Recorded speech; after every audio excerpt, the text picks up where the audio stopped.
Sir, ये lift खुल क्यों नहीं रही है? अचानक बंद कैसे हो गई? प्रिया की आवाज डर और घबराहट से कांप रही थी। वह लगभग रोने ही वाली हालत में थी। वह और सिद्धार्थ अभी लिफ्ट में ठीक से खड़े भी नहीं हो पाए थे कि एक फ्लोर नीचे आते ही लिफ्ट तेज झटके के साथ रुक गई। झटके की वजह से दोनों का संतुलन बिगड़ गया और दोनों गिरते गिरते बचे। लेकिन प्रिया का दिल जैसे वहीं बैठ गया। उसके हाथ कांपने लगे, सांसें तेज हो गई और शरीर पसीने से भीगने लगा। वह बुरी तरह डर चुकी थी। उसने घबराकर सामने लगे बटन दबाने शुरू कर दिए, जैसे किसी चमत्कार से दरवाजा खुल जाएगा। सर, ये दरवाजा क्यों नहीं खुल रहा? अचानक ऐसा क्या हो गया? उसकी आवाज में डर साफ झलक रहा था। उसका चेहरा पूरी तरह सफेद पड़ चुका था, होठ कांप रहे थे और आंखों से आंसू लगातार बह रहे थे। घबराहट इतनी ज्यादा थी कि वह ठीक से खड़ी भी नहीं हो पा रही थी। सिद्धार्थ ने उसे देखा तो खुद को संभालते हुए शांत आवाज में बोला, मिस प्रिया, प्लीज घबराइए मत, पहले शांत हो जाइए, मैं देखता हूँ क्या प्रॉब्लम है। उसने लिफ्ट का दरवाजा खोलने की कोशिश की, हैंडल को खींचा, किनारों से धक्का दिया, लेकिन साफ समझ आ रहा था कि लिफ्ट में कोई बड़ी टेक्निकल खराबी आ चुकी है। ना दरवाजा खुल रहा था, ना ही लिफ्ट ऊपर नीचे हो रही थी। वह बिल्कुल बीच में अटक गई थी। सिद्धार्थ ने जोर से दरवाजे पर हाथ मारा, फिर दोबारा, फिर और तेज आवाज में पीटना शुरू किया, लेकिन बाहर तक आवाज पहुंचने वाला कोई नहीं था। पूरी बिल्डिंग में सन्नाटा था। असली परेशानी यही थी कि इस वक्त पूरा ऑफिस बिल्कुल खाली हो चुका था। सारे कर्मचारी जा चुके थे, हर कैबिन बंद था, हर फ्लोर सुनसान था और इस पूरी बिल्डिंग में सिर्फ वही दोनों लिफ्ट के अंदर फंसे हुए थे। चौकीदार को पहले ही कहा जा चुका था कि वह ऑफिस बंद करके ताला लगाकर घर चला जाए, इसलिए मदद के लिए वहां कोई मौजूद नहीं था। शायद बिजली चली गई थी और जनरेटर ऑन नहीं हुआ था, क्योंकि स्टाफ पहले ही निकल चुका था और किसी ने ये सोचा ही नहीं कि लिफ्ट चेक करना जरूरी है। सिद्धार्थ ने तुरंत अपने मोबाइल से कॉल लगाने की कोशिश की, कई बार नंबर डायल किया, लेकिन नेटवर्क बिल्कुल नहीं था। स्क्रीन पर सिर्फ नो सिग्नल लिखा आ रहा था। प्रिया की हालत और बिगड़ती जा रही थी। वह लगातार रोई जा रही थी, उसकी सांसें और तेज हो गई थी, दिल जोर जोर से धड़क रहा था और शरीर में अजीब सी कंपकपी हो रही थी। वह बार बार वही सवाल दोहरा रही थी कि दरवाजा क्यों नहीं खुल रहा, अब क्या होगा, वे बाहर कैसे निकलेंगे। सिद्धार्थ ने उसे समझाने की कोशिश करते हुए कहा, लगता है लाइट चली गई है और जनरेटर नहीं चला, इसलिए लिफ्ट फंस गई है। अब ऑफिस में बस हम दोनों ही बचे हैं, कोई और यहाँ नहीं है। फिर उसने खुद को संभालते हुए कहा, आप अपना फोन दीजिए, शायद उसमें नेटवर्क मिल जाए, किसी को कॉल लग जाए। प्रिया ने कांपते हाथों से पर्स खोला, मोबाइल निकाला और उसके हाथ में दे दिया, लेकिन उसमें भी कोई सिग्नल नहीं था। दोनों फोन बेकार थे। उसकी हालत और ज्यादा बिगड़ने लगी। वह रोते हुए बोली, सर प्लीज किसी तरह दरवाजा खुलवाइए, मुझे बहुत घुटन हो रही है, मेरा दम घुट रहा है। वैसे भी प्रिया को बंद जगहों से बहुत डर लगता था। बंद कमरे, बंद लिफ्ट और चारों तरफ से बंद जगह में उसे सांस लेने में परेशानी होने लगती थी। उसे लगता था जैसे हवा खत्म हो रही हो, जैसे उसकी सांस रुक रही हो, जैसे वो घुटकर मर जाएगी। यही डर इस वक्त पूरी तरह उसके दिमाग पर हावी हो चुका था। लिफ्ट के अंदर गर्मी बढ़ती जा रही थी, हवा भारी लग रही थी, ऑक्सीजन कम महसूस हो रही थी और दोनों पसीने से पूरी तरह भीग चुके थे। सिद्धार्थ भी अब खुद को संभाल नहीं पा रहा था। उसने अपना कोट उतारकर एक तरफ रखा, टाई की गांठ ढीली की, कॉलर खोल लिया और बार बार लिफ्ट को धक्का देकर खोलने की कोशिश करने लगा। कभी दरवाजे को खींचता, कभी किनारों से दबाता, कभी ऊपर की तरफ धक्का देता, लेकिन कुछ भी नहीं हो रहा था। प्रिया की हालत लगातार खराब होती जा रही थी। उसकी सांसें और तेज हो गई थी, आंखों के सामने अंधेरा सा छाने लगा था, उसे चक्कर आने लगे थे। उसने घुटन के कारण अपना स्कार्फ ढीला कर लिया। सिद्धार्थ ने उसके चेहरे पर पसीना देखा, उसकी हालत समझी और बोला, मिस प्रिया, स्कार्फ उतार दीजिए, आपको सांस लेने में बहुत दिक्कत हो रही है। प्रिया ने डर और घबराहट में मना कर दिया और सिर हिला दिया। सिद्धार्थ घबराकर बोला, आपकी हालत ठीक नहीं है, प्लीज जिद मत कीजिए, आप और परेशान हो जाएंगी, आपको सांस लेने में दिक्कत हो रही है। वह खुद भी बहुत बेचैन था। उसके माथे से पसीना बह रहा था, दिल तेजी से धड़क रहा था, हाथ कांप रहे थे, लेकिन प्रिया अब भी स्कार्फ उतारने को तैयार नहीं थी। उसी पल सिद्धार्थ ने बिना देर किए उसके सिर से स्कार्फ हटाया और उसे अपने कोट पर फेंक दिया। प्रिया लगातार रोए जा रही थी। वह गिड़गिड़ाती हुई बोली, प्लीज किसी भी तरह लिफ्ट खोल दीजिए, नहीं तो मैं मर जाऊंगी। अब उसकी घुटन हद से ज्यादा बढ़ चुकी थी, सांस लेना मुश्किल हो गया था। उसकी हालत तेजी से बिगड़ती जा रही थी। प्रिया की हालत देखकर सिद्धार्थ के अंदर डर और बेबसी एक साथ उमड़ पड़े। उसने झुंझलाकर अपना जूता उतारकर लिफ्ट के दरवाजे पर जोर जोर से मारना शुरू कर दिया। फिर वह सारे बटनों पर अपनी मुट्ठी से मारने लगा।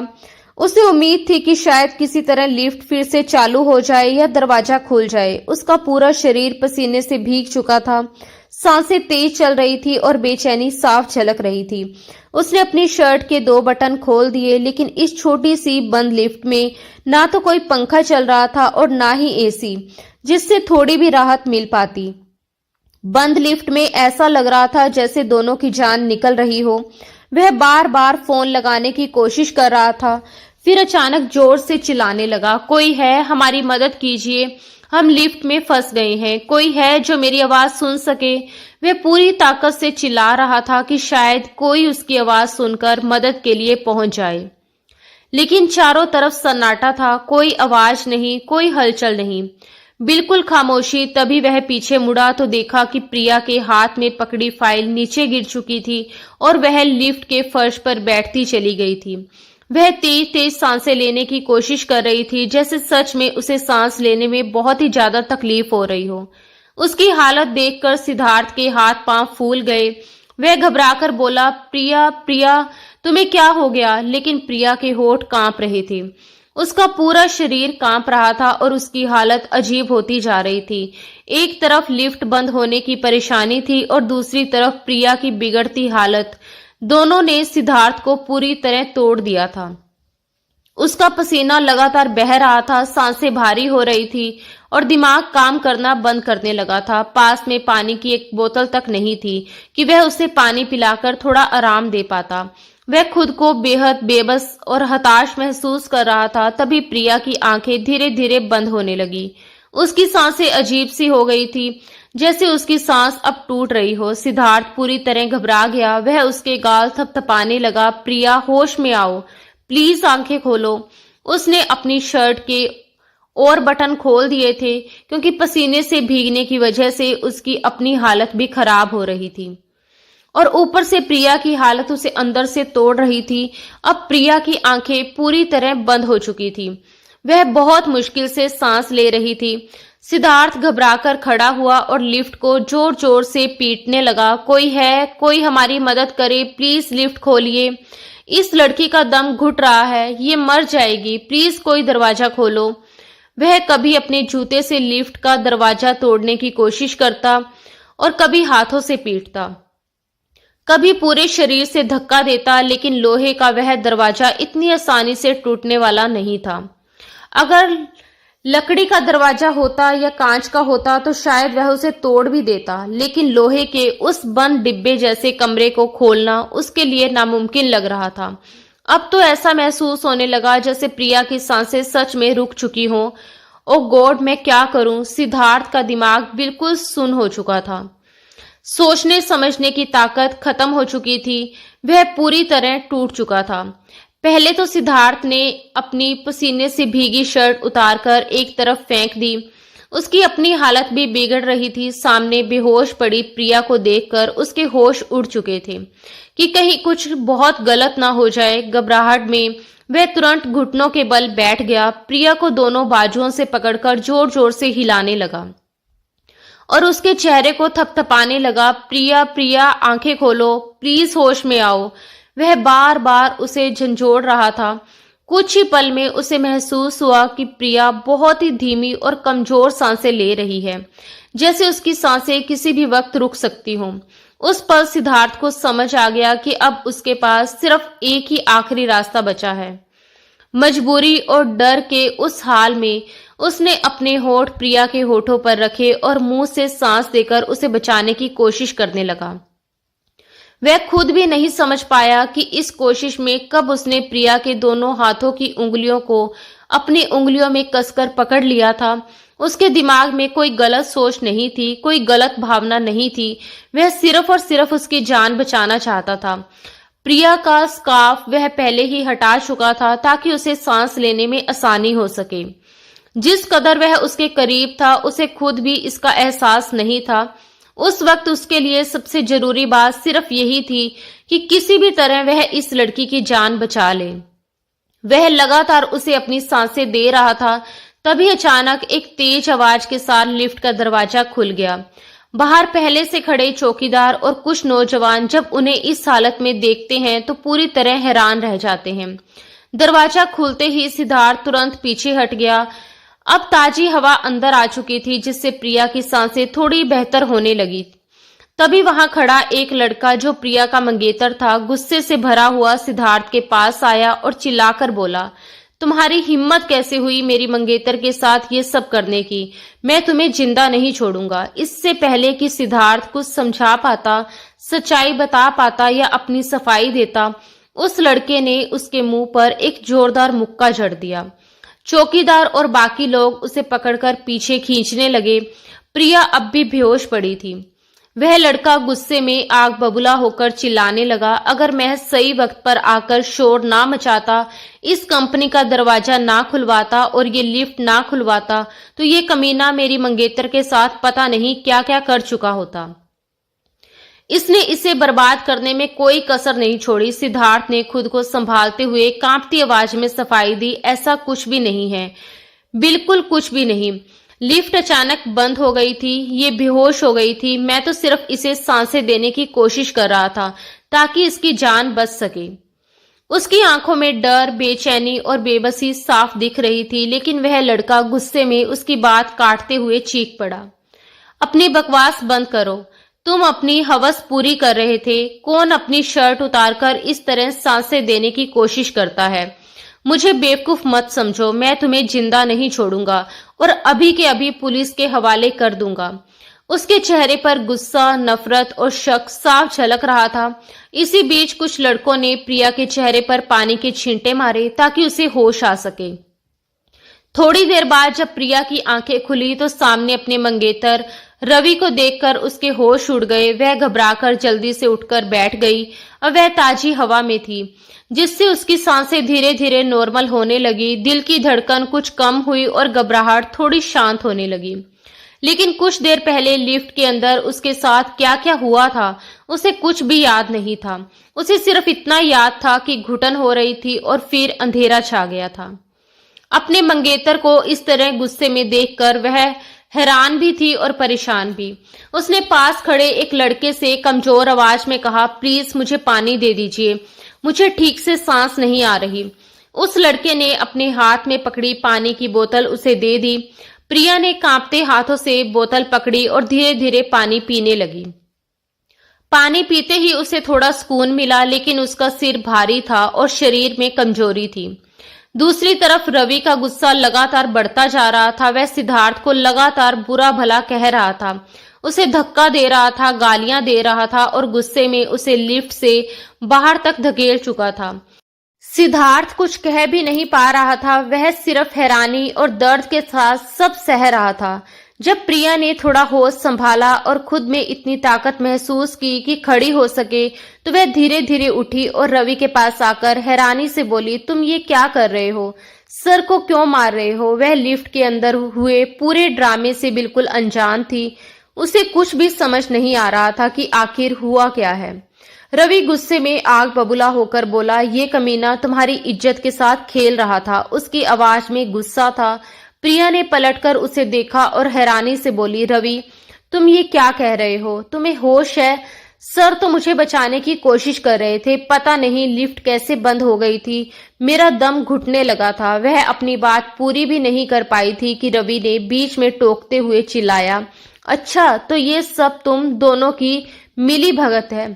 तुम इतनी देर तक ऑफिस में बॉस का दिल बहलाने के लिए रुकती हो। उसके शब्दों में शक, गंदा आरोप और जहरीली सोच साफ झलक रही थी।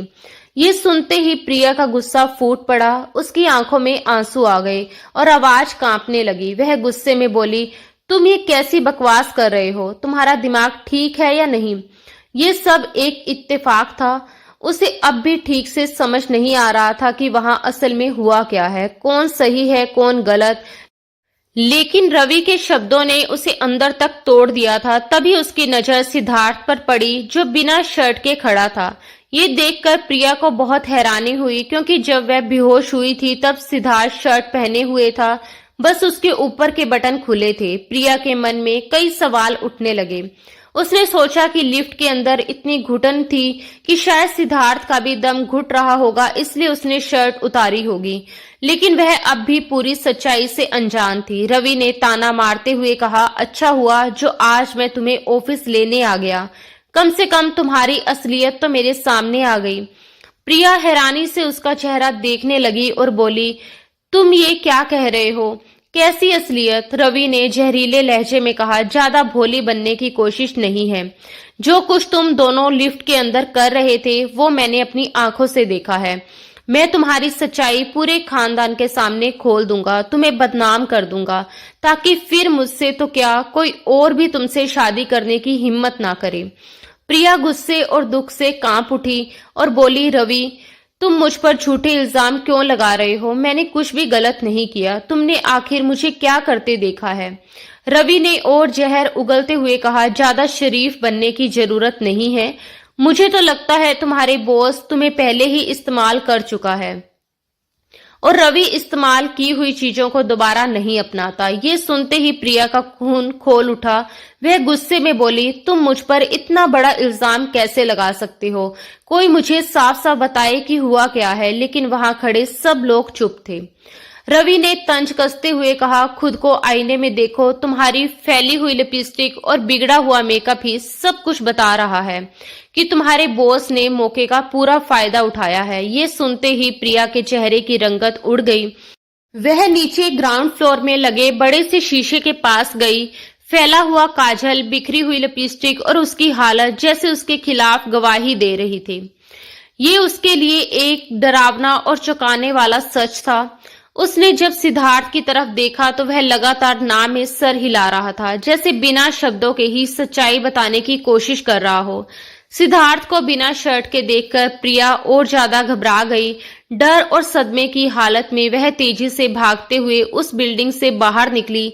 सामने आए एक रिक्शे को रोका, उसमें बैठी और कांपती आवाज में अपने घर का पता बताया। वह डरी सहमी हालत में घर पहुंची। उसकी मंगनी को अभी कुछ ही महीने हुए थे, लेकिन मंगनी के बाद से ही रवि हर बात में दखल देना अपना हक समझने लगा था।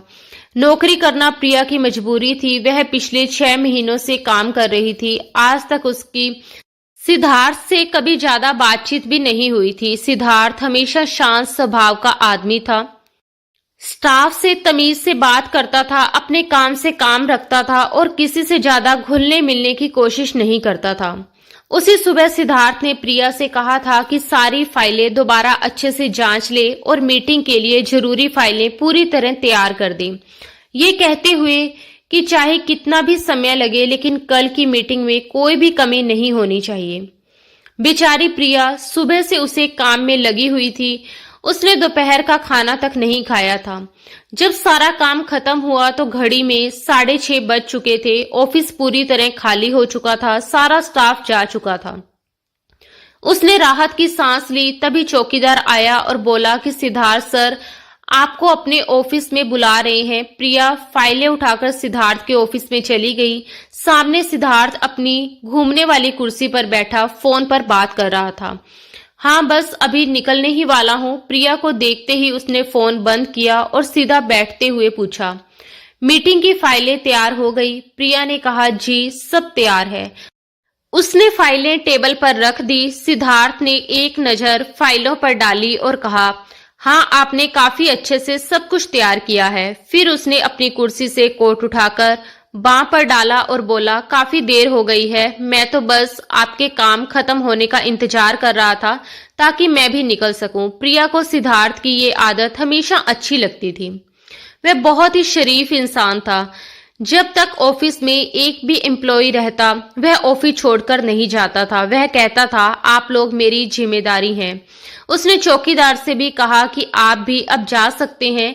फिर प्रिया से बात करते करते दोनों लिफ्ट तक पहुंचे, लेकिन जैसे ही दोनों लिफ्ट के अंदर गए, लिफ्ट बंद हो गई, जिसका अंजाम शायद सिद्धार्थ के लिए इतना बुरा नहीं था, लेकिन प्रिया की पूरी जिंदगी उल्ट पुल्ट हो गई, क्योंकि रवि ने वहां आकर ऐसा तमाशा खड़ा कर दिया कि प्रिया रो रो कर सबको अपनी बेगुनाही का यकीन दिलाती रह गई, मगर किसी ने भी उस पर यकीन नहीं किया था। घर पहुंचते ही प्रिया ने बिना किसी से कुछ कहे सीधे बाथरूम जाकर नहाया और अपने कपड़े बदले, लेकिन उसके मन की हालत बिल्कुल नहीं बदली। बाहर से वह शांत दिख रही थी, मगर अंदर से उसका दिल पूरी तरह कांप रहा था।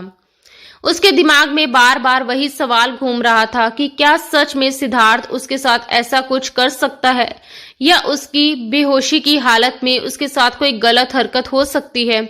उसे खुद पर भी यकीन नहीं हो रहा था, क्योंकि आज तक उसने सिद्धार्थ की आंखों में कभी गलत नीयत नहीं देखी थी।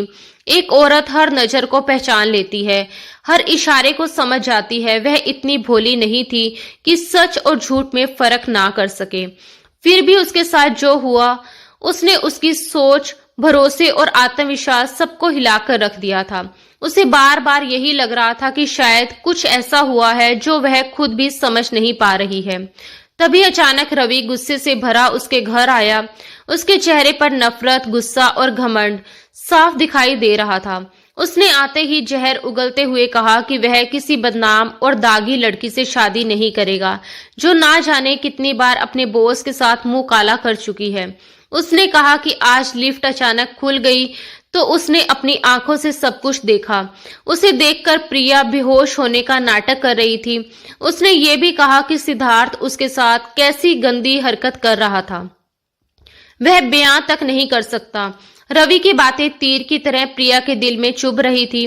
वह वहीं फूट फूट कर रोने लगी और अपने माता पिता के सामने हाथ जोड़कर गिड़गिड़ाती हुई बोली कि ऐसा कुछ भी नहीं हुआ। लिफ्ट बंद हो गई थी, उसे घुटन हो रही थी, सांस नहीं आ रही थी, इसलिए वह बेहोश हो गई थी।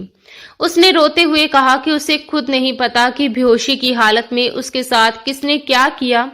रवि ने ताना मारते हुए कहा कि लो, सुन लो, इसे तो ये तक नहीं पता कि इसके साथ क्या हुआ है। प्रिया की मम्मी पापा भारी मन और शिकन भरे चेहरों के साथ सब कुछ सुन रहे थे। उसके पिता फूलचंद जी का गुस्सा धीरे धीरे पागलपन में बदलने लगा। उन्होंने कड़क आवाज में कहा कि अब इस घर में उसकी कोई जगह नहीं है। उसने पूरे परिवार को बदनाम कर दिया है। उन्होंने ताने मारते हुए कहा कि क्या इसलिए नौकरी करने जाती थी, क्या इसी तरह घर की आर्थिक मदद करने का वादा किया था। उनके शब्द जहर की तरह निकल रहे थे। गुस्से में अंधे हो चुके फूलचंद जी चीखते हुए बोले कि वह अपने नाम पर बदनामी का दाग कभी नहीं लगने देंगे और जरूरत पड़ी तो उसे जान से भी मार देंगे। प्रिया हाथ जोड़कर रोती रही, बार बार यही कहती रही कि उसका कोई कसूर नहीं है, वे बेगुनाह है, उसने कुछ भी गलत नहीं किया। उस वक्त घर का दरवाजा खुला हुआ था और बाहर कुछ लोग तमाशा देख रहे थे। कोई चुपचाप खड़ा था, कोई फुसफुसा रहा था, कोई मजा ले रहा था।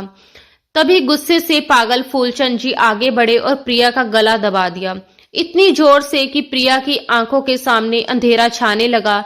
उसे यकीन ही नहीं हो रहा था कि उसका अपना पिता, जिसने उसे गोद में खिलाया था, आज उसी की जान लेने पर उतारू है। फूलचंद जी बार बार यही कहते जा रहे थे कि वह अपनी इज्जत के लिए उसे कुर्बान कर सकते हैं, मगर अपनी पगड़ी किसी के सामने नहीं उछालेंगे। समाज में सिर ऊंचा रखने के लिए वे कुछ भी कर सकते हैं। उसी पल सिद्धार्थ तेजी से घर के अंदर दाखिल हुआ। उसे अंदेशा था कि रवि का गुस्सा कहीं प्रिया की जिंदगी को तबाह ना कर दे। जैसे ही उसने अंदर का मंजर देखा, उसके पैरों तले जमीन खिसक गई।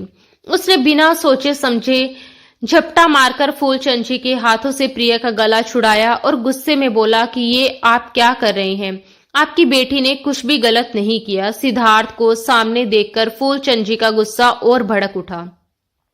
उन्होंने उसका कॉलर पकड़ लिया और चीखने लगे, लेकिन सिद्धार्थ डरा नहीं। उसने मजबूती से कहा कि उसने कुछ भी गलत नहीं किया, वह तो सिर्फ प्रिया की जान बचाने के लिए वहां था और लोगों की गलतफहमी दूर करने आया है। रवि तुरंत बोला कि वह झूठ बोल रहा है। उसने खुद उसे बिना शर्ट के प्रिया के ऊपर झुके हुए देखा था। सिद्धार्थ ने साफ शब्दों में कहा कि अगर वह सच में गुनहगार होता तो कभी यहाँ सफाई देने नहीं आता। आप लोग अपनी ही बेटी की जिंदगी क्यों बर्बाद कर रहे हैं? दरवाजा खोलकर तमाशा क्यों बना रखा है? अगर सजा देनी है तो मुझे दीजिए। इस बेचारी को क्यों मारना चाहते हैं? फूलचंद जी ने उसका कॉलर छोड़ते हुए गुस्से से कहा कि अगर उसे सजा चाहिए तो क्या वह खुद को गुनहगार मानता है? तब सिद्धार्थ ने पूरी हिम्मत और सच्चाई के साथ कहा, हाँ, अगर आपको लगता है कि मैं गुनहगार हूँ तो सजा मुझे दें, अपनी बेटी पर इल्जाम मत लगाइए। फूलचंद जी ने गुस्से और नफरत से भरी आवाज में कहा, तो ठीक है, ले जाओ इसे अपने साथ। ये कहते हुए उन्होंने प्रिया का हाथ पकड़ा और उसे बेरहमी से घर के बाहर की तरफ धक्का दे दिया। प्रिया का संतुलन बिगड़ गया। वह गिरने ही वाली थी कि सिद्धार्थ ने तुरंत आगे बढ़कर उसे थाम लिया, मगर प्रिया ने उसी पल खुद को उससे अलग कर लिया, जैसे उसका स्पर्श भी अब उसे चुभने लगा हो। उसने गुस्से, दर्द और नफरत से भरी आंखों से सिद्धार्थ को देखा। कल तक जिस इंसान की वह इज्जत करती थी, जिसे वह एक शरीफ, सभ्य और भरोसेमंद इंसान मानती थी, आज उसी के सामने खड़ी होकर उसका दिल शक, डर और टूटन से भर चुका था। अगर लिफ्ट में सच में कुछ गलत हुआ था तो आज जिन हालात से वह गुजर रही थी उसकी जड़ उसे सिद्धार्थ ही नजर आ रहा था। उसके लिए सच और झूठ की सारी सीमाएं धुंधली हो चुकी थी। उसके पिता फूलचंद जी गुस्से में चीख पड़े, ले जा इसे यहाँ से और निकल जा। ये मेरे लिए मर चुकी है। अगर ये मेरे सामने रही तो मैं इसे जान से मार डालूंगा। अगर तुझे इसकी इतनी ही फिक्र है तो ले जा इसे। अगर तुझे लगता है कि ये इज्जत के लायक है तो इसे अपनी इज्जत बना ले। फिर उन्होंने जहर भरे शब्दों में आगे कहा, लेकिन मैं जानता हूं कि तू इसे कभी अपनी इज्जत नहीं बनाएगा, क्योंकि तुम जैसे अमीर जादों के लिए तुम्हारी पर्सनल सेक्रेटरी बस टाइम पास की चीज होती है। ये सुनकर सिद्धार्थ का खून खौल उठा। उसे उनकी घटिया सोच पर गुस्सा भी आया और अंदर से गहरा अफसोस भी हुआ। उसने खुद को संभालते हुए भारी आवाज में कहा, ठीक है, मैं बना लेता हूं इसे अपनी इज्जत, क्योंकि मैं जानता हूं कि ये लड़की शरीफ और बेगुनाह है। मगर आपको इसकी शराफत पर यकीन तभी आएगा जब मैं इसे इज्जत दूंगा।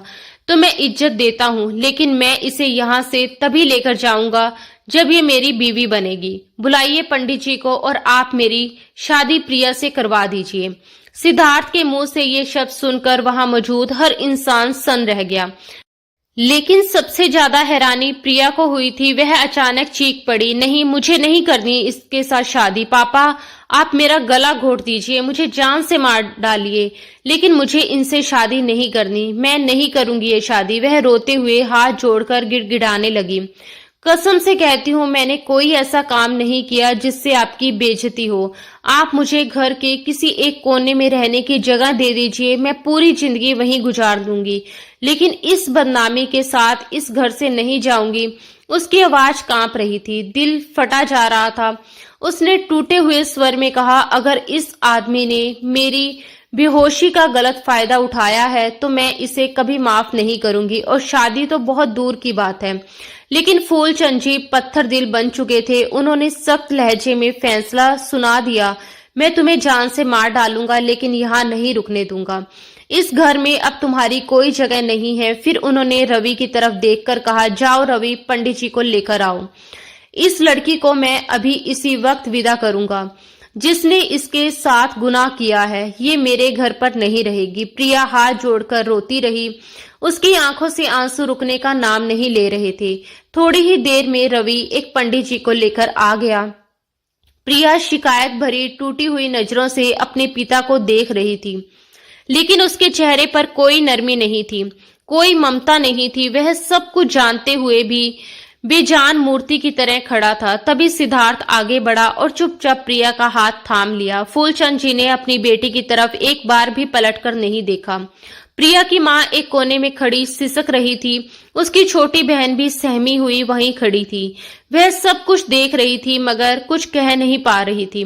अपने पिता के लिए बेटा बनने की चाहत, घर का सहारा बनने की कोशिश, परिवार की जिम्मेदारियां उठाने का सपना, आज प्रिया उसी घर में सबसे बड़ा अपमान झेल रही थी। उसके दिल में सिद्धार्थ के लिए गुस्सा भी था, नफरत भी थी, दर्द भी था और डर भी। वह उसे हमेशा एक शरीफ इंसान समझती थी मगर आज उसकी जिंदगी उसी के नाम से बनने जा रही थी। पंडित जी ने शादी की रस्में शुरू कर दी।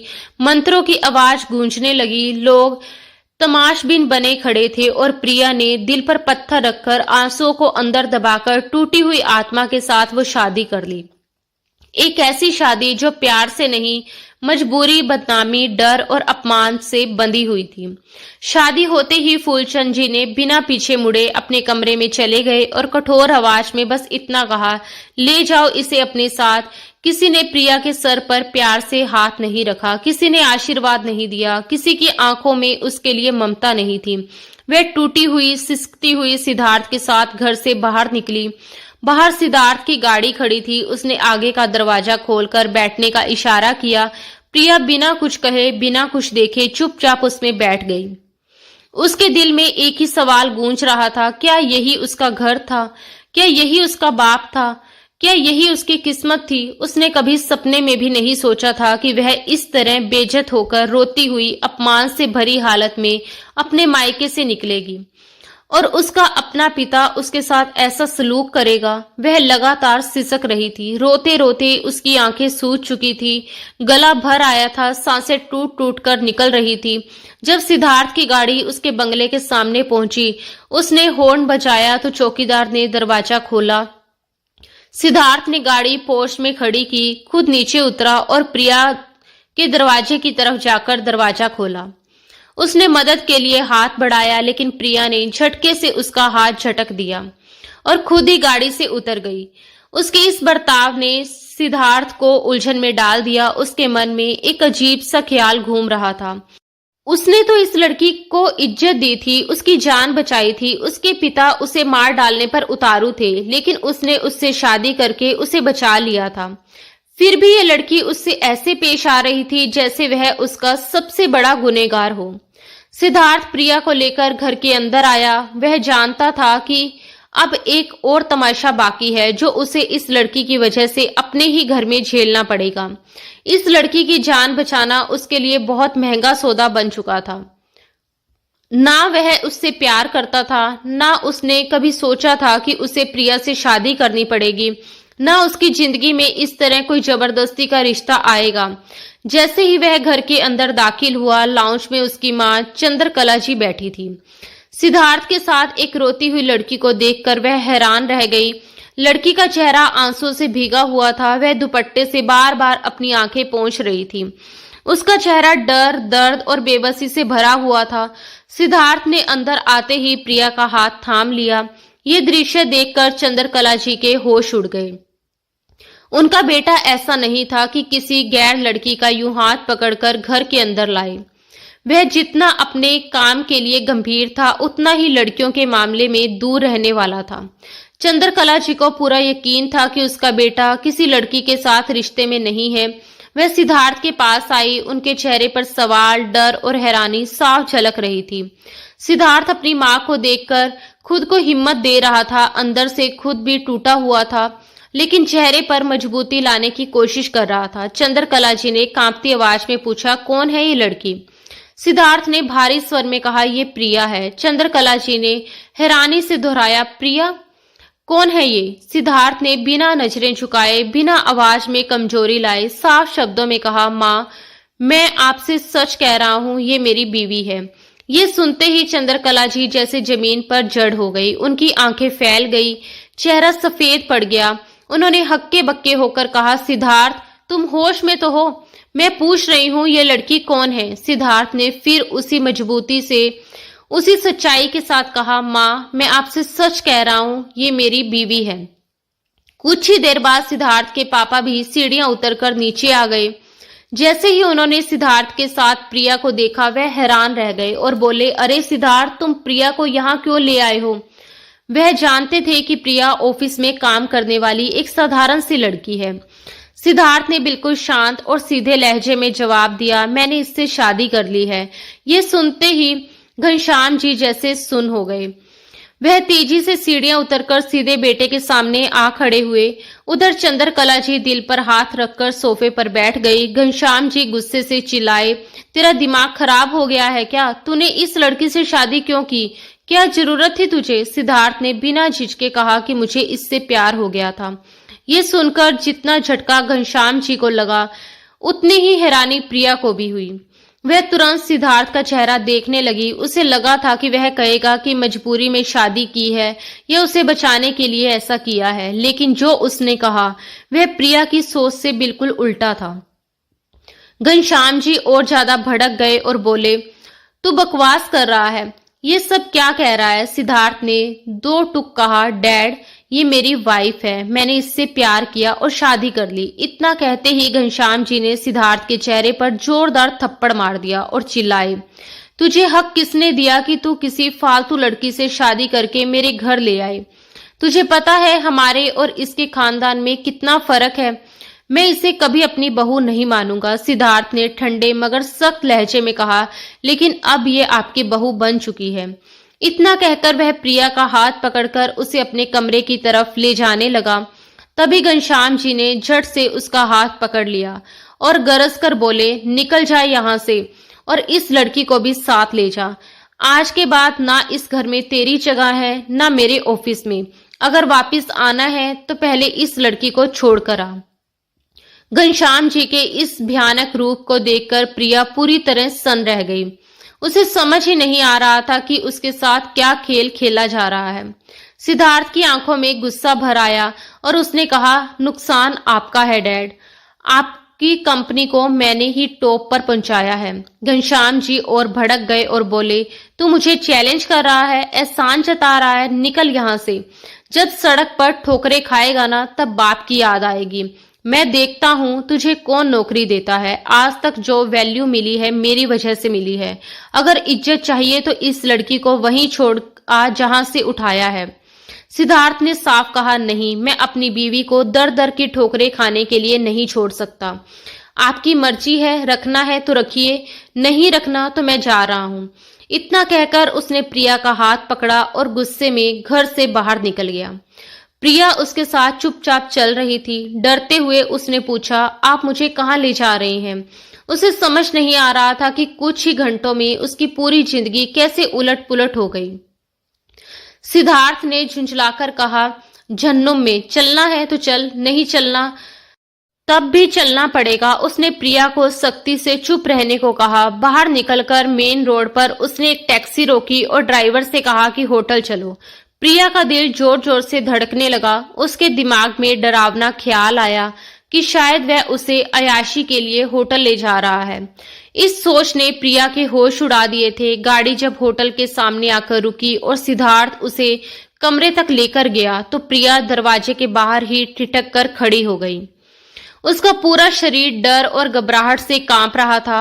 आंखों में घबराहट, चेहरे पर बेबसी और मन में हजारों डर भरे सवाल थे।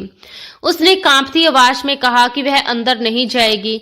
सिद्धार्थ ने हैरानी और झुंझलाहट भरे लहजे में पूछा कि क्यों नहीं जाएगी और आखिर उसे क्या परेशानी है। प्रिया की आवाज भरा गई। वह बोली कि वह सब समझती है, उसे पता है कि वह उसे अंदर क्यों ले जाना चाहता है।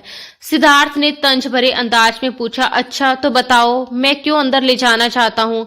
प्रिया घबराकर सफाई देने लगी कि वह कोई गलत लड़की नहीं है, ना उसने कभी किसी के साथ कुछ गलत किया है और ना ही वह ऐसे हालात में किसी के साथ रहने वाली है। उसकी आवाज में डर, अपमान और टूटन साफ झलक रही थी। ये सुनकर सिद्धार्थ का सब्र टूट गया।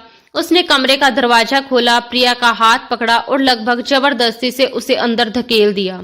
फिर दरवाजा बंद कर दिया और खुद सोफे पर जाकर बैठ गया। उसने दोनों हाथों में अपना सर पकड़ लिया, जैसे कोई भारी बोझ उसके दिमाग पर रख दिया गया हो। उसे खुद समझ नहीं आ रहा था कि उसकी जिंदगी अचानक इतनी उलझ क्यों गई है। वह क्या करे और इस लड़की को कहाँ रखे। इस वक्त उसके पास कोई ऐसी जगह नहीं थी जहां वह प्रिया को सुरक्षित रख सके।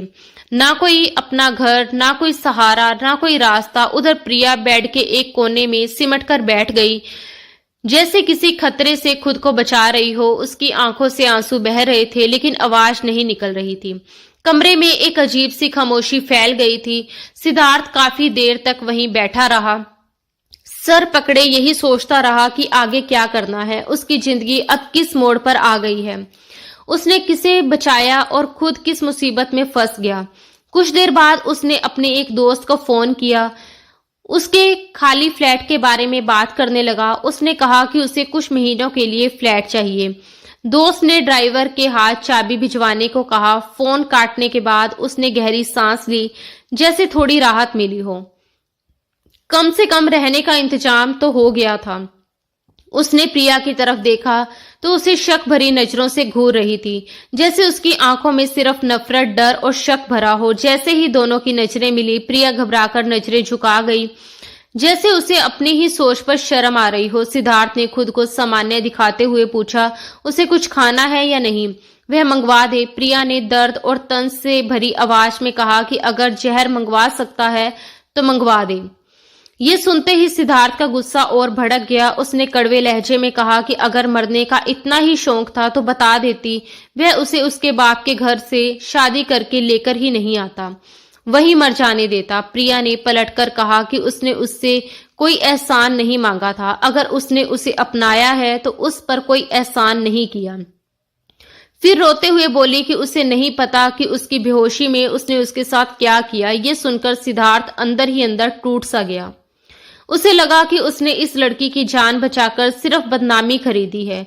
उसे बचाने के लिए अपनी इज्जत दांव पर लगा दी, अपने बाप से रिश्ता तोड़ा, अपने घर से निकला, उससे शादी की और अब वही लड़की उस पर गंदे इल्जाम लगा रही है।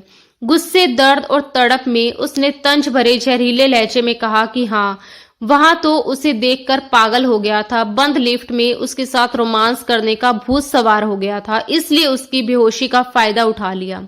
उसके शब्दों में इतनी तलखी थी कि प्रिया के तन बदन में आग लग गई। वह चीख पड़ी कि उसे शर्म नहीं आई। जब वह बेहोश थी, उसकी सांसें रुक रही थी, तब उसे रोमांस सूझ रहा था। प्रिया को ऐसा लग रहा था जैसे जमीन फट जाए और वह उसमें समा जाए।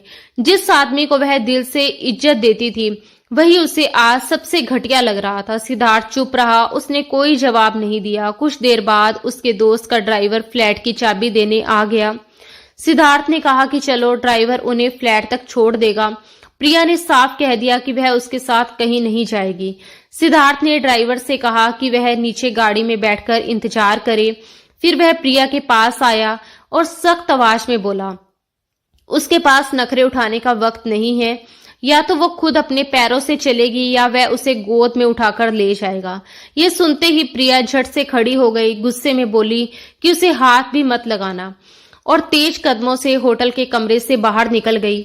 नीचे ड्राइवर गाड़ी में बैठा उन दोनों का इंतजार कर रहा था। उसके दोस्त के ड्राइवर ने ही उन्हें फ्लैट तक पहुंचाया। जैसे ही वे अंदर दाखिल हुए, प्रिया की नजर चारों तरफ घूम गई। पूरा फ्लैट वीरान पड़ा था, हर तरफ धूल, मिट्टी, अजीब सी बदबू फैली हुई थी। ऐसा लग रहा था जैसे महीनों से यहाँ कोई आया ही ना हो। दीवारों पर धूल की परत जमी थी, फर्श पर मिट्टी और कोनों में जाले लटक रहे थे। प्रिया चुपचाप खड़ी सब देख रही थी। सिद्धार्थ ने अंदर आते ही अपना कोट उतारा, एक तरफ रख दिया, चारों तरफ नजर दौड़ाकर बोला, घर की हालत तो बहुत खराब है। तभी उसकी नजर एक कोने में पड़े झाड़ू पर पड़ी। उसने झाड़ू उठाते हुए कहा, ऐसा करते हैं, तुम झाड़ू लगा लो, मैं वॉशरूम से पाइप लेकर फर्श धो देता हूँ, थोड़ा साफ हो जाएगा। प्रिया ने तुरंत सख्ती से मना कर दिया, जी नहीं, मैं कोई काम नहीं करूंगी। आपने मेरे साथ जो किया उसके बाद मुझसे ये सब उम्मीद मत रखिए। सिद्धार्थ को गुस्सा आ गया, उसकी आवाज सख्त हो गई। देखो, मैं बहस के मूड में बिल्कुल नहीं हूं, समझी? तुम कोई रानी नहीं हो कि तुम्हें काम नहीं आता। ये कहते हुए उसने झाड़ू उसके हाथ में पकड़ा दी और बोला, घर साफ करो। फिर वह सीधे वॉशरूम चला गया। वहां एक पाइप रखा था, उसने पाइप से पूरे फर्श पर पानी डाल दिया। मजबूरी में प्रिया को उसके साथ मिलकर सफाई करनी पड़ी। दोनों ने मिलकर पूरा फ्लैट धोया, झाड़ू लगाई, मिट्टी हटाई, कोनों से जाले साफ किए। करीब 2 घंटे की कड़ी मेहनत के बाद जाकर घर थोड़ा रहने लायक हुआ। दोनों थक चुके थे, पसीने से भीगे हुए थे, लेकिन कम से कम अब फर्श साफ दिख रहा था। फ्लैट में पंखे लगे हुए थे, बिजली भी थी, मगर फर्नीचर के नाम पर एक भी चीज नहीं थी। ना कुर्सी, ना टेबल, ना सोफा, ना बेड, कुछ भी नहीं। सिद्धार्थ जानता था कि इस वक्त उसके अकाउंट में ज्यादा पैसे नहीं हैं। वो फालतू खर्च करने के मूड में भी नहीं था। उसे पूरा भरोसा था कि कंपनी उसके बिना चल ही नहीं सकती और उसका बाप ज्यादा दिन उसे बाहर नहीं रख पाएगा। इसलिए उसने दरवाजा लॉक किया और फ्लैट से बाहर निकल गया। उसने एक रिक्शा लिया और बाजार से 2 गद्दे खरीदे। साथ में थोड़ा बहुत जरूरी सामान भी ले आया। कुछ बर्तन, गैस सिलेंडर, थोड़ा राशन, नमक, मसाले, दाल, चावल, क्योंकि फ्रिज भी नहीं था और गुजारा करने के लिए यही काफी था। अपने लिए एक साधारण टी शर्ट और ट्राउजर लिया और प्रिया के लिए भी 1-2 साधारण से कपड़े खरीद लाया। जब वह वापस आया तो प्रिया एक कोने में बैठी रो रही थी। उसकी आंखें लाल थी, चेहरा सूजा हुआ था और मन में हजारों सवाल चल रहे थे। सिद्धार्थ की मुट्ठियां भींची हुई थी। वह मन ही मन सोच रहा था कि ये लड़की आखिर किस बात का रोना रो रही है, जबकि असली नुकसान तो उसका हुआ है। उसने तो नेकी करके खुद के लिए मुसीबत खड़ी कर ली थी। घर छूटा, बाप छूटा, इज्जत दाव पर लगी और अब ये सब। उसने सारा सामान अंदर रखा, कुछ किचन में रखा, रिक्शे वाले से गद्दे ऊपर मंगवाए और एक कमरे में बिछवा दिए। प्रिया उसे घूरती रही। उसके दिमाग में एक ही बात घूम रही थी कि ये सब कुछ पहले से प्लान किया गया था। उसे लग रहा था कि एक लिफ्ट का बंद होना, उसकी बेहोशी, सिद्धार्थ की शर्ट उतारना, अचानक शादी का फैसला और अब ये फ्लैट सब पहले से तय था। उसे यकीन होने लगा कि सिद्धार्थ की नीयत शुरू से ही खराब थी। वह उस पर बुरी नजर रखता था। यही सोच सोचकर उसका दिल जल रहा था और आंखों से आंसू बहते जा रहे थे। थोड़ी देर बाद सिद्धार्थ कमरे में आया। अब उसने साधारण टी शर्ट और ट्राउजर पहन रखा था। उसने एक शॉपिंग बैग उठाया और प्रिया की तरफ फेंक दिया और सख्त आवाज में बोला, जाओ नहाओ और कपड़े बदलो, फिर बैठकर खाना खा लेते हैं। उसकी ये बात सुनते ही प्रिया के अंदर जैसे आग लग गई। वह फौरन खड़ी हो गई और गुस्से में बोली, आपको क्या लगता है मैंने बहुत खुशी खुशी आपसे शादी की है? आपके साथ बैठकर खाना खाऊंगी, बातें करूंगी। मुझे नहीं पता था कि आपका इरादा इतना घटिया है कि आप मुझे गंदी नजर से देखते हैं और ये सारा ड्रामा कर रहे हैं। इससे पहले कि वह कुछ और कहती, सिद्धार्थ तेज कदमों से उसके पास पहुंचा और सख्त लहजे में बोला, इस वक्त मैं बहस सुनने के मूड में बिल्कुल भी नहीं हूं, समझी? जाकर नहाओ, अपना हाल देखो, मिट्टी से भरी पड़ी हो। प्रिया ने गुस्से और आंसुओं के साथ अपने कपड़े उठाए और चुपचाप वॉशरूम की तरफ चली गई नहाने के लिए। जब प्रिया वॉशरूम से बाहर आई तब तक सिद्धार्थ खाना खा चुका था। उसकी बिरयानी का खाली बॉक्स एक तरफ रखा हुआ था और वह कमरे से बाहर जा चुका था। प्रिया ने चुपचाप अपना दुपट्टा ठीक से लिया, सिर भी ढक लिया, फिर बचे हुए खाने में से बिरयानी खाई। खाने के बाद उसने बॉक्स उठाया, किचन में जाकर कूड़ेदान में डाल दिया। फ्लैट में दोनों गद्दे एक ही कमरे में बिछे थे, लेकिन सिद्धार्थ दूसरे कमरे में चला गया था। वहां बैठकर वह अपने लैपटॉप पर काम कर रहा था। उसने अपनी सीवी कई जगह भेज दी थी और उम्मीद कर रहा था कि बहुत जल्द कोई नौकरी मिल जाएगी। उधर प्रिया दिन भर की थकान से पूरी तरह टूट चुकी थी। सफाई, तनाव, डर, रोना, सब कुछ उसे अंदर से खाली कर चुका था। जैसे ही वह गद्दे पर लेटी, उसकी आंखें अपने आप बंद हो गई और वह गहरी नींद में सो गई। रात को जब सिद्धार्थ कमरे में आया तो प्रिया गहरी नींद में थी। उसके बाल अभी भी थोड़े गीले थे। उसने ना जूड़ा बनाया था, ना चोटी बांधी थी। वह करवट लेकर सो रही थी। उसके लंबे खुले बाल कमर तक बिखरे हुए थे। पहली बार सिद्धार्थ ने उसे इतनी गौर से देखा। उसे एहसास हुआ कि प्रिया उतनी साधारण नहीं थी जितना वह सोचता था। वह सुंदर थी, मासूम थी और उसके चेहरे पर एक अजीब सी सादगी थी। पहली मुलाकात से ही उसे वह अच्छी लगी थी, लेकिन उसने कभी इस पर ध्यान नहीं दिया था।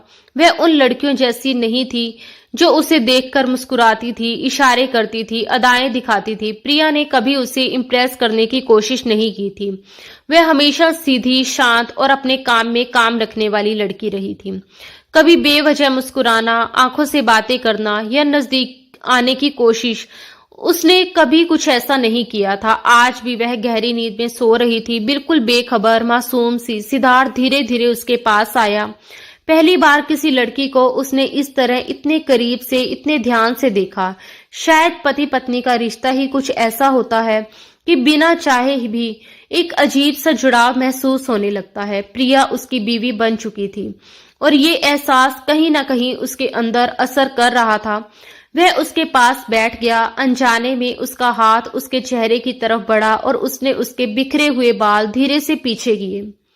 फिर बिना सोचे समझे उसने अपना हाथ उसकी कमर पर रख दिया और धीरे धीरे उसके चेहरे के करीब झुकने लगा। उसके बालों से आती हल्की सी खुशबू उसके दिमाग को सुन कर रही थी। एक पल के लिए उसे खुद भी समझ नहीं आया कि वह क्या कर रहा है।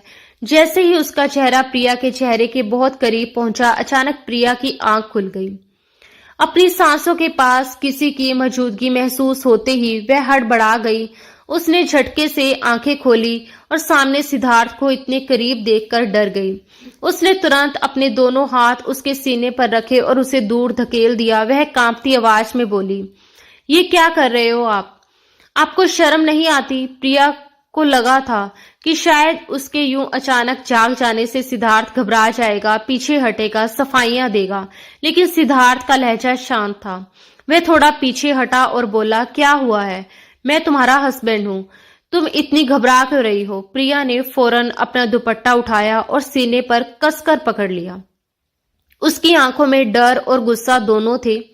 वो बोली, आप क्या कर रहे थे? आपको जरा भी शर्म नहीं आती? आप मेरे इतने करीब कैसे आ सकते हैं?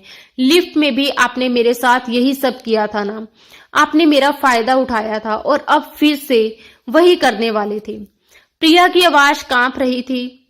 उसके डर और गुस्से को देखकर सिद्धार्थ की नसें तन गई। उसने झुंझलाकर अपनी कनपट्टी खुजाई और सख्त लहजे में कहा, लगता है तुम भूल रही हो कि मैंने तुमसे शादी की है। तुम कानूनी तौर पर मेरी बीवी हो, मेरे लिए हर तरह से जायज हो। तुम मेरी हदों के अंदर हो। मैं तुम्हें देखूं, जैसे चाहूं देखूं, ये मेरा हक है। मैं तुम्हारा हस्बैंड हूं। मेरा तुम पर तुमसे भी ज्यादा हक है। तुम ये सवाल पूछने वाली नहीं होती कि मैं तुम्हें कैसे देख रहा हूं या क्यों देख रहा हूं, और ये दुपट्टे से खुद को छुपाने का ड्रामा किस लिए? तुम्हारे जिस्म के हर एक हिस्से पर मेरा हक है। ये कहते हुए उसकी नजर उसके सीने की तरफ गई। प्रिया जैसे पूरी तरह टूट गई। उसके अंदर कुछ जैसे जम सा गया। अब उसे पूरा यकीन हो गया था कि सिद्धार्थ की नीयत शुरू से ही खराब थी और यही वजह थी कि उसने सब कुछ प्लान करके उससे शादी की है। लेकिन प्रिया की हालत देखकर सिद्धार्थ अचानक उठ खड़ा हुआ। जाते जाते वह बड़बड़ाया, पागल लड़की, पता नहीं खुद को क्या समझती है। अगर इतना ही खुद को छुपाना है तो किसी लकड़ी के बक्से में बंद होकर कब्र में दफन हो जाओ। वह गुस्से में दूसरे कमरे में चला गया और प्रिया पूरी रात डर के मारे जगी रही। वह अपनी जगह से हिली तक नहीं, बस दुपट्टा कसकर पकड़े छत की तरफ देखती रही, इस डर में कि कहीं सिद्धार्थ दोबारा कमरे में ना आ जाए। उसके दिल की धड़कन तेज थी, आंखों में आंसू थे और दिमाग में सिर्फ एक ही ख्याल घूम रहा था, वह यहाँ बिल्कुल भी सुरक्षित नहीं है। सिद्धार्थ ने जहां जहां अपनी सीवी भेजी थी, हर दरवाजा जैसे उसके लिए बंद हो चुका था। एक एक करके सारे रास्ते खत्म होते जा रहे थे। कोई कॉल नहीं, कोई ईमेल नहीं, कोई उम्मीद नहीं। जिस काबिलियत पर उसे खुद को सबसे ज्यादा भरोसा था, वही अब बेकार साबित होती जा रही थी। हर कंपनी, हर ऑफिस, हर बड़ा नाम, सब जगह उसने कोशिश कर ली थी, लेकिन कहीं से भी कोई पॉजिटिव जवाब नहीं आया। धीरे धीरे उसे समझ आने लगा कि ये सिर्फ बेरोजगारी नहीं, ये एक सोची समझी साजिश है। एक दिन उसे शहर की एक बहुत बड़ी और नामी कंपनी से इंटरव्यू के लिए बुलावा आया। सिद्धार्थ उम्मीद से भरा हुआ था। उसकी सीवी शानदार थी, एक्सपीरियंस जबरदस्त था और आत्मविश्वास भी पूरा था। कंपनी को भी ठीक वैसा ही तेज, स्मार्ट और स्ट्रॉन्ग मैनेजर चाहिए था जैसा सिद्धार्थ था। इंटरव्यू के दौरान बॉस उससे बहुत इम्प्रेस लग रहे थे, बातें आगे बढ़ रही थी, माहौल पॉजिटिव था। सिद्धार्थ को लगने लगा कि शायद इस बार किस्मत साथ दे देगी, लेकिन तभी अचानक बॉस के प्राइवेट फोन पर एक कॉल आई। उन्होंने मुस्कुराते हुए फोन उठाया और बोले, अरे अरे घनश्याम साहब, आज कैसे याद किया आपने। इतना सुनते ही सिद्धार्थ के दिल में जैसे एक ठंडा सा झटका लगा। उसे तुरंत समझ आ गया कि अब ये इंटरव्यू भी हाथ से जाने वाला है। जैसे जैसे बॉस फोन पर बात करते जा रहे थे, उनके चेहरे के भाव बदलते जा रहे थे। पहले मुस्कान थी, फिर गंभीरता, फिर डर, फिर मजबूरी। उनकी आवाज बदल गई। वह बोले, सर आप तो हमारे लिए भगवान जैसे हैं। हमने आपका नमक खाया है, आपके साथ धोखा थोड़ी करेंगे। जो आप कहेंगे वही होगा, आपका हुक्म सिर आंखों पर रहेगा। फोन कटते ही बॉस ने बेचैनी से सिद्धार्थ की तरफ देखा। उनके चेहरे पर शर्म भी थी और लाचारी भी। उन्होंने धीमी आवाज में कहा, देखो बेटा, मैं मानता हूं कि तुम घनश्याम साहब के इकलौते बेटे हो और मैं ये भी जानता हूं कि तुम कितने काबिल हो, लेकिन हम मजबूर हैं। आपके पापा के साथ हमारे पारिवारिक रिश्ते हैं। उन्होंने साफ मना किया है कि आपको नौकरी ना दी जाए। हम कुछ नहीं कर सकते, हमें माफ कर देना। सिद्धार्थ के अंदर जैसे सब कुछ टूट सा गया। ये एक और दरवाजा बंद हो चुका था। शहर की सबसे बड़ी कंपनियों में वह इंटरव्यू दे चुका था। हर जगह वही कहानी थी, हर जगह रिजेक्शन, और हर जगह रिजेक्शन के पीछे सिर्फ एक ही नाम था, उसके पापा घनश्याम जी। घनश्याम जी का अड़ियल रवैया साफ था। उनका साफ कहना था कि जब तक सिद्धार्थ उस लड़की को छोड़कर उनके सामने आकर झुकेगा नहीं, माफी नहीं मांगेगा, तब तक वह यूं ही धक्के खाता रहेगा। उन्हें लगता था कि सिद्धार्थ को लगता है कि बिना बाप के सहारे वह इस दुनिया में कुछ बन जाएगा, लेकिन दुनिया उसे तब तक कुचलती रहेगी जब तक वह उनके कदमों में नहीं गिरता। एक तरफ घनश्याम जी अपनी अकड़ और ताकत के नशे में बैठे थे और दूसरी तरफ धीरे धीरे सिद्धार्थ का बैंक बैलेंस खत्म होता जा रहा था। पैसे कम होते जा रहे थे, हालात बिगड़ते जा रहे थे, मुश्किल बढ़ती जा रही थी। लेकिन हैरानी की बात यह थी कि सिद्धार्थ को जरा भी अफसोस नहीं था। उसे कभी ये नहीं लगा कि एक लड़की की वजह से उसकी जिंदगी बर्बाद हो गई। उसे सिर्फ यही लगता था कि उसने सही किया है। उसने एक बेकसूर लड़की की इज्जत बचाई थी और अगर इसकी कीमत उसे अपनी सारी सुविधाएं, पैसा, रुतबा और आराम देकर चुकानी पड़ रही है तो वह इसके लिए तैयार था। उस शाम जब वह घर लौट रहा था, रास्ते में उसे उसका दोस्त धीरज मिल गया। धीरज की कार में बैठकर ही वह घर की तरफ निकल पड़ा। धीरज ने आज तक सिद्धार्थ को इतना टूटा हुआ, इतना खामोश और इतना उदास कभी नहीं देखा था। कुछ देर तक दोनों चुप रहे, फिर बातों ही बातों में सिद्धार्थ ने सब कुछ बता दिया। कैसे उसने एक लड़की की इज्जत बचाई, कैसे घर वालों से रिश्ता टूट गया, कैसे बिजनेस हाथ से निकल गया और कैसे अब हर जगह दरवाजे बंद हो चुके हैं। धीरज उसे सीधे एक अच्छे से रेस्टोरेंट में ले गया। वहां बैठकर दोनों ने काफी देर तक बातें की। इधर उधर की बातें, पुरानी यादें, कॉलेज के किस्से, माहौल थोड़ा हल्का हुआ। फिर अचानक धीरज ने गंभीर होकर कहा, सिद्धार्थ, तुम जैसा तेज दिमाग और मास्टरमाइंड आदमी मैंने नहीं देखा। तुमने जिस तरह अपने बाप की कंपनी को ऊंचाइयों तक पहुंचाया, वो कोई आम आदमी नहीं कर सकता। मैं चाहता हूं कि तुम मेरे साथ काम करो। सिद्धार्थ ने हैरानी से उसकी तरफ देखा। धीरज बोला, हम पार्टनरशिप करेंगे। पैसा मैं लगाऊंगा, दिमाग तुम्हारा चलेगा, बिजनेस तुम संभालोगे। मुझे पूरा भरोसा है कि तुम इस काम को भी बुलंदियों तक पहुंचाओगे। ये ऑफर सिद्धार्थ के लिए किसी वरदान से कम नहीं था। इससे बेहतर मौका उसे मिल ही नहीं सकता था। उसकी आंखों में फिर से उम्मीद की रोशनी लौट आई। पहली बार बहुत दिनों बाद उसके चेहरे पर सच्ची मुस्कान आई। जब वह घर पहुंचा तो प्रिया परेशान हालत में बैठी थी। उसे देखते ही बोला, देखिए अब ऐसे नहीं चलेगा। आपको नौकरी मिल नहीं रही है, लेकिन मुझे मिल जाएगी। मैं जॉब करना चाहती हूँ। लेकिन सिद्धार्थ ने बिना कुछ कहे उसे गले लगा लिया। पहली बार ऐसा हुआ कि प्रिया उसके सामने सोफे पर बैठी थी और सिद्धार्थ पूरे जोश और उत्साह के साथ उसे अपने नए बिजनेस, नए प्लान और सारे मास्टर प्लान समझा रहा था।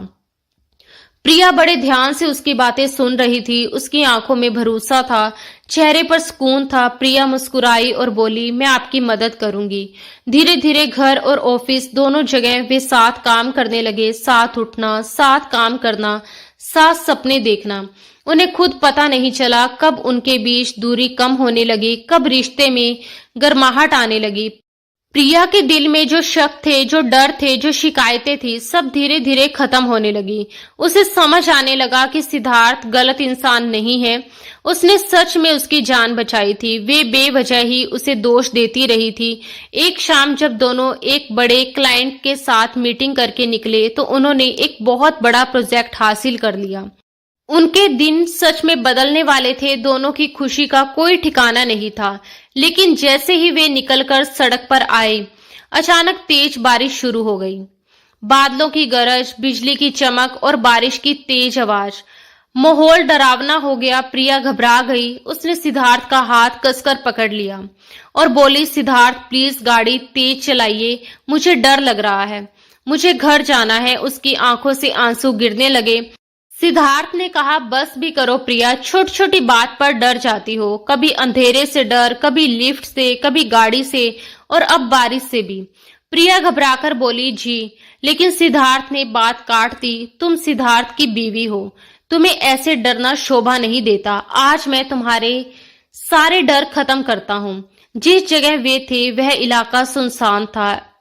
इक्का दुक्का गाड़ियां ही गुजर रही थी। चारों तरफ अंधेरा, बारिश और सन्नाटा था। सिद्धार्थ ने उसका हाथ पकड़ा और उसे गाड़ी से बाहर निकाल लिया। प्रिया डर के मारे उसके सीने से चिपक गई और बोली, नहीं, बादल गरजेंगे, बिजली गिर जाएगी, प्लीज ऐसा मत कीजिए। लेकिन सिद्धार्थ उसे बारिश में खड़ा कर चुका था। बारिश और तेज हो गई। बादल और जोर से गरजने लगे। प्रिया पूरी तरह भीग चुकी थी। उसके कपड़े शरीर से चिपक गए थे। सिद्धार्थ कुछ पल के लिए उसे देखता रह गया। बारिश में भीगी प्रिया, कांपता हुआ जिस्म, डरी हुई आंखें और तेज धड़कता दिल। उसने उसका चेहरा ऊपर उठाया और उसकी आंखों में देखा। फिर धीमी आवाज में बोला, इधर देखो, अब भी डर लग रहा है? मेरे इतने करीब होकर भी डर लगता है। उसका हाथ उसकी कमर पर था। बारिश की बूंदें दोनों को भिगो रही थी और हवा में एक अजीब सा तनाव और एहसास फैल चुका था। प्रिया पूरी तरह उसकी तरफ खिंचती चली गई थी, जैसे कोई अदृश्य ताकत उसे सिद्धार्थ के और करीब ले जा रही हो। वही पल था जब दोनों के दिलों में दबे हुए जज्बात एक साथ उबल पड़े थे। बारिश की तेज आवाज, बादलों की गरज और चारों तरफ फैला सन्नाटा, सब कुछ जैसे थम सा गया हो। सिद्धार्थ ने धीरे से उसका चेहरा अपने हाथों में लिया और अगले ही पल उसके होठों पर अपने होठ रख दिए। उस एक पल में दोनों अपनी सारी तकलीफें, डर, शक और शिकायतें भूल चुके थे। वे दोनों एक दूसरे में पूरी तरह खो चुके थे, जैसे दुनिया में उनके सिवा कुछ बचा ही ना हो। तभी दूर से आती किसी गाड़ी के हॉर्न की आवाज तेज बारिश को चीरती हुई उनके कानों तक पहुंची। वे दोनों एकदम हड़बड़ाकर अलग हो गए। शर्म और घबराहट से प्रिया का चेहरा लाल हो चुका था। वह बिना कुछ कहे जल्दी से वापस गाड़ी में जाकर बैठ गई और सिद्धार्थ भी चुपचाप गाड़ी स्टार्ट करके चलाने लगा। दोनों के चेहरे पर एक अजीब सी मुस्कान थी। रास्ते भर सिद्धार्थ ने एक पल के लिए भी प्रिया का हाथ नहीं छोड़ा। फ्लैट में पहुंचते ही प्रिया तेज कदमों से अंदर गई और कपड़े निकालकर सीधे वॉशरूम की तरफ बढ़ने लगी। तभी सिद्धार्थ ने उसका हाथ पकड़ लिया और कहा, किसकी इजाजत से कपड़े बदल रही हो? इधर आओ, मैं खुद तुम्हारे कपड़े चेंज करवाऊंगा। ये सुनते ही प्रिया का चेहरा शर्म से और भी लाल हो गया। वह झट से बोली, आप ये नहीं कर सकते। सिद्धार्थ ने सख्त आवाज में कहा, मैं ऐसा ही करूंगा और बिल्कुल करूंगा। तुम सिर्फ और सिर्फ मेरी हो। ये कहते हुए उसने उसे अपनी तरफ खींच लिया और फिर कमरे की लाइट बुझ गई। वह रात दोनों की जिंदगी की सबसे यादगार रात बन चुकी थी। एक ऐसी रात जिसने उनके रिश्ते को हमेशा के लिए बदल दिया था। सिद्धार्थ ने पूरी शिद्दत, पूरी सच्चाई और पूरे जज्बात के साथ खुद को प्रिया के वजूद पर न्यौछावर कर दिया था, जैसे उसने अपनी सारी तकलीफें, संघर्ष, अपमान और दर्द उसी एक रात में उसके प्यार में बहा दिए हों। अगली सुबह जब प्रिया की आंख खुली तो कमरे का नजारा देखकर उसका दिल तेज धड़कने लगा। उसके भीगे हुए कपड़े फर्श पर एक कोने में पड़े थे और वह सिर्फ एक कंबल में लिपटी हुई सिद्धार्थ के सीने से लगी हुई थी। पल भर के लिए वह घबरा गई, फिर अचानक हड़बड़ाकर खुद को उससे अलग किया और बिना कुछ कहे भागती हुई वॉशरूम में चली गई। उस एक रात के बाद दोनों का रिश्ता पहले से कई ज्यादा मजबूत, गहरा और सच्चा हो चुका था। शक, गलतफहमियां और डर धीरे धीरे खत्म होने लगे थे और उनके दिलों के बीच भरोसे की एक नई दीवार खड़ी हो चुकी थी। सिर्फ उनका रिश्ता ही नहीं बदला था, बल्कि उनकी किस्मत भी करवट ले चुकी थी। एक तरफ सिद्धार्थ का बिजनेस तेजी से तरक्की की ऊंचाइयों को छूने लगा। उसकी कंपनी दोबारा मजबूती से खड़ी हो गई। शानदार घर, गाड़ियां और बैंक बैलेंस, सब कुछ फिर से उसकी जिंदगी में लौट आया। वह दूसरी तरफ घनश्याम जी की कंपनी लगातार गिरावट की तरफ जाने लगी। जिन बड़े बड़े प्रोजेक्ट्स पर उन्होंने करोड़ों का निवेश किया था, वे बीच में ही रुक गए। क्लाइंट्स हाथ से निकल गए और कंपनी को भारी नुकसान उठाना पड़ा। हालात इतने बिगड़ गए कि मजबूरन घनश्याम जी को ये सच स्वीकार करना पड़ा कि वह सब कुछ अपने बेटे की काबिलियत और दिमाग के दम पर ही थे। उधर चंद्रकला जी लगातार बीमार रहने लगी। बेटे की याद, जुदाई और दर्द ने उन्हें अंदर से तोड़ दिया था। एक दिन उन्होंने घनश्याम जी से रोते हुए कहा कि अब बहुत हो चुका है, 6 महीने बीत चुके हैं, अब उनसे और बेटे के बिना नहीं रहा जाता। हर बाप को इतना पत्थर दिल होने की जरूरत नहीं होती। जाइए और मेरे बेटे को लेकर आइए, मेरी बहू को भी साथ लाइए। आखिरकार घनश्याम जी और चंद्रकला जी दोनों सिद्धार्थ के नए आलीशान घर के बाहर पहुंचे, मगर वहां भी उन्हें वॉचमैन ने रोक लिया और पहचान पूछी। जब सिद्धार्थ को पता चला कि उनके मम्मी पापा बाहर आए हैं, तो वह खुद दौड़कर बाहर आया और अपने पापा को देखते ही घनश्याम जी ने उसे सीने से लगा लिया। चंद्रकला जी रोने लगी और पछतावे से भरकर घनश्याम जी ने कहा कि उन्होंने उससे दूर होकर बहुत बड़ी गलती कर दी। अंदर आने के बाद कुछ ही देर में प्रिया कमरे से बाहर आई और चंद्रकला जी की नजर अपने आप उसके पेट पर चली गई। सब कुछ साफ था, प्रिया मां बनने वाली थी। ये जानकर उनके चेहरे पर खुशी फैल गई। बहू के लिए उनका दिल पिघल गया। जब घनश्याम जी को भी वारिस आने की खबर मिली, तो उनका रवैया भी पूरी तरह बदल गया। उसके बाद वे दोनों प्रिया और सिद्धार्थ को अपने साथ घर ले गए। सारी नाराजगियां खत्म हो गई। एक बार फिर परिवार एक साथ रहने लगा। इसी बीच उस रात की सीसीटीवी फुटेज भी सामने आ चुकी थी, जब प्रिया और सिद्धार्थ लिफ्ट में बंद हो गए थे। फुटेज में साफ दिख रहा था कि सिद्धार्थ कैसे घबराकर प्रिया को सांस देने की कोशिश कर रहा था, उसे होश में लाने के लिए किस तरह जूझ रहा था और कैसे पूरे ईमानदारी से उसकी जान बचाने की कोशिश कर रहा था। सच पूरी तरह सामने आ चुका था। जैसे ही ये फुटेज सिद्धार्थ के हाथ लगी, वह गुस्से से आग बबूला हो गया। असलियत में रवि ही वह इंसान था जो खुद प्रिया से शादी नहीं करना चाहता था। वह एक मैकेनिक था और जानबूझकर उसने लिफ्ट बंद की थी ताकि प्रिया लिफ्ट में ही मर जाए और उसे उससे शादी ना करनी पड़े। मगर ना जाने कैसे लिफ्ट दोबारा चालू हो गई थी और अंदर प्रिया को बॉस के साथ देखकर उसे नया बहाना मिल चुका था।